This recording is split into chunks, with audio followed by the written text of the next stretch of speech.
Pro Basketball League, the NBA? Yes, I do, actually. There's actually I believe he graduated from Pan Am. Mr. Macias. Yes, yeah, who worked for the Cleveland Cavaliers. He works with LeBron hand in hand. Yeah. You know, anytime you read about a story like that, man, it should motivate you to see that it can happen. You know, you can get to that yes, level. that is quite interesting when I found that out, that he actually did his undergrad and his graduate studies here in Edinburgh. And he started working with him, and he's been with him for quite some time now.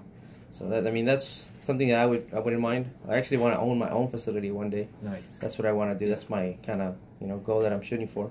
That's good, man. So let's see where that goes. You have to have goals. I always tell students you always want short-term and long-term goals in life. And I think a lot of students sometimes they're, especially in this phase in their life, some of them, even coming out of college, are still kind of confused on what they want to do. Correct. Yeah, it's a lot. But yeah, man, whenever you're ready, yeah. We'll get going. Let's see. So what would be some advice you would give to students, like when they're barely learning this research type, like if they're new to it? The advice I would give is to first to talk to somebody that has more experience in conducting research. Of course, a librarian like myself, especially my title is a research and instruction librarian.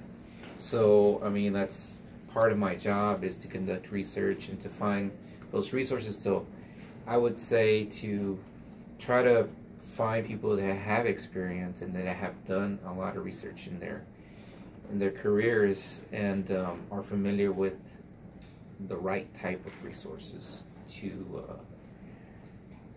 utilize for these kind of research projects. Okay. And then, like, which type of sources do you recommend? Like, say, books, or maybe, the actual web page. I know we have a database that's pretty good. Right. Yeah, definitely. All those are really good resources. We do try to inform students that we still carry books here, and the books are still a very good type of resource for students to utilize in their assignments. Of course, depending on the professor, some of them will just want the students to focus on the electronic databases. Electronic databases are a wonderful tool to focus on and for students to get familiar with.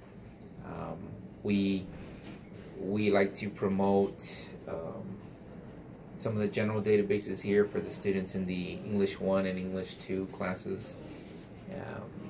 And then once they get familiar with those, as they continue to move on to their major courses, there's other databases that will focus on specific subjects as well.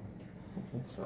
So definitely books, print books, electronic books, databases are a great place to start off with. Check that out first, and kind of get your grasp on how to navigate.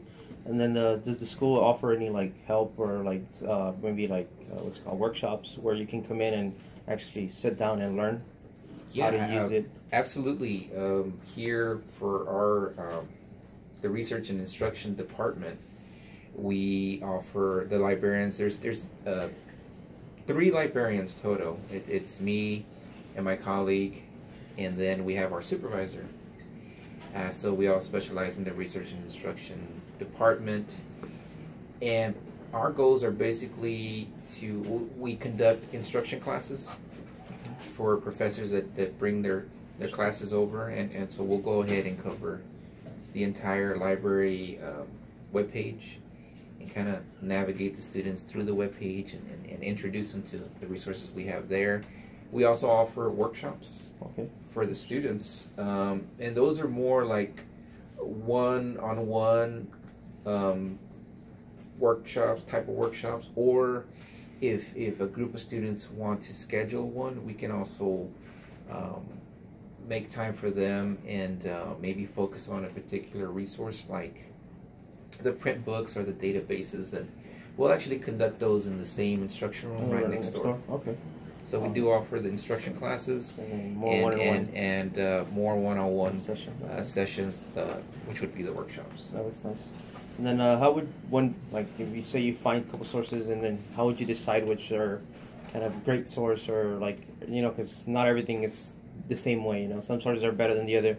Right. Would you look at like maybe the actual article itself or the book and kind of research the author or things like that? Yeah, nowadays in this era, I mean, there's so many places you can gather information from online. However, what we like to point out is for students not to just focus on search engines. I think search engines, you know, like your Google, your Yahoo, Bing, you know, all those they're effective as far as a student getting familiar with a topic, but we don't recommend that you use those sources as resources for your research project. What we like to do is point out the resources that we have here, right? I believe the question was again, how was it stated? How to decide what a great source? Oh, okay. On the databases will provide magazine articles, newspaper articles, videos. So it's a variety of resources in just, you know, those particular databases.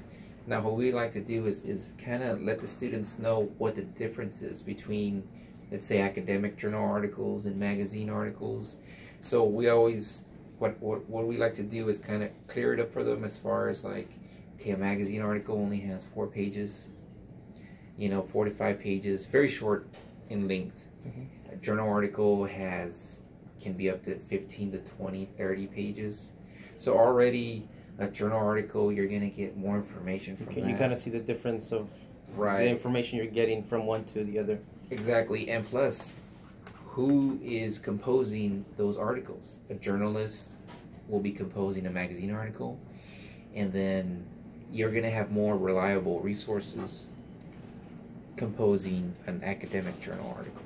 So you're going to have people that are experts in that area, people with PhDs, you know, multiple composers on an academic journal article. So we like to tell them the academic journal articles are more reliable, more credible, because of the sources, you know, who's composing these articles. Not that you can't find useful information in a magazine article, but remember, that person is not an expert. It's just a journalist. That's their job. The experts are going to be the ones composing the academic journal articles. So we like to point out those differences. And some professors are okay with their students accessing magazine articles and newspaper articles, and that's fine. But the more reliable, the more credible resources are going to be your scholarly peer-reviewed journals, your academic journals as well. Okay, and then really this is a final question, because you kind of covered my last question with the reliable and credible. What are some common errors that you should avoid, like when you first start researching? I think a lot of time we have students that are not too familiar with how the databases operate, and also how to just actually access our library webpage. You know, I think they need to be aware that we still have print resources, right? And what was it? Identify, rely. The print resources we're always going to have. We have an entire floor, the second floor, dedicated to our books up there. Those are a great place to start, and then the reliable, as far as reliable and credible, I would go with those. And the databases, I think it's just a matter of them getting comfortable with using them and how they operate. And they're very sensitive. We always point out to the students, a lot of times you'll get an assignment and you'll come up with a question, right? A statement, like a thesis statement. Mm-hmm. A lot of times they plug in that same statement into their search box for the database to search for their articles. and they have a lot of difficulty with that because the databases are so sensitive that it only requires the fewer words the better, right? So we always tell students 2 to 3 words to start off with a broad search term, and then you kind of work your way in. So I think a lot of the times it's a matter of patience, and it's a matter of just really asking questions like, how do the databases work, or what type of information is in there? So, and that's how you become more familiar with the reliable and the credible information on there. Okay, those are some good points there.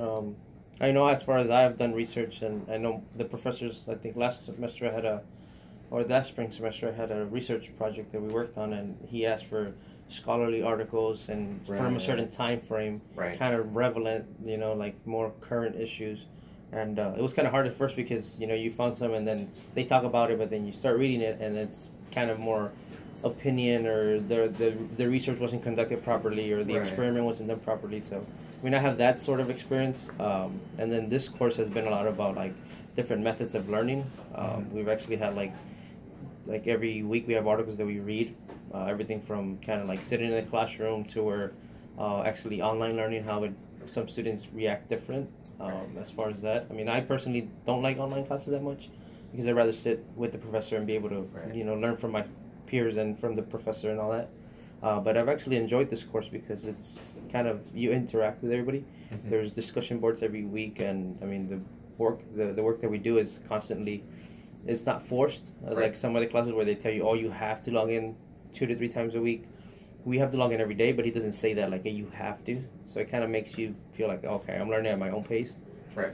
You're responsible for logging in and keeping up with your assignments. Yeah, so it gives you more like a... On your own time. On your own time. You work on your own time, which is the great thing about online courses. Right.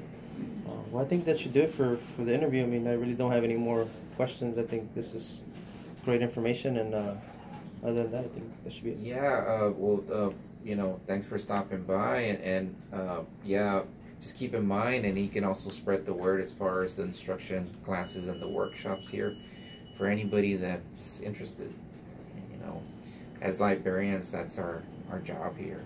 I mean, especially somebody like me who specializes in research and instruction, just trying to make the process a little smoother for students. I mean, there's still a lot of work that needs to be included, but if they can master, or at least get more familiar with what type of resources to use and where they're located and how to access them, that's half the battle right there. Just getting those resources, and then it's just a matter of the student from there continuing the process and focusing on reading those resources and compiling their paper, and hopefully the end result's a good grade. Correct. Yeah. All right, appreciate your time. Thank you so much. Sir. Yes, sir.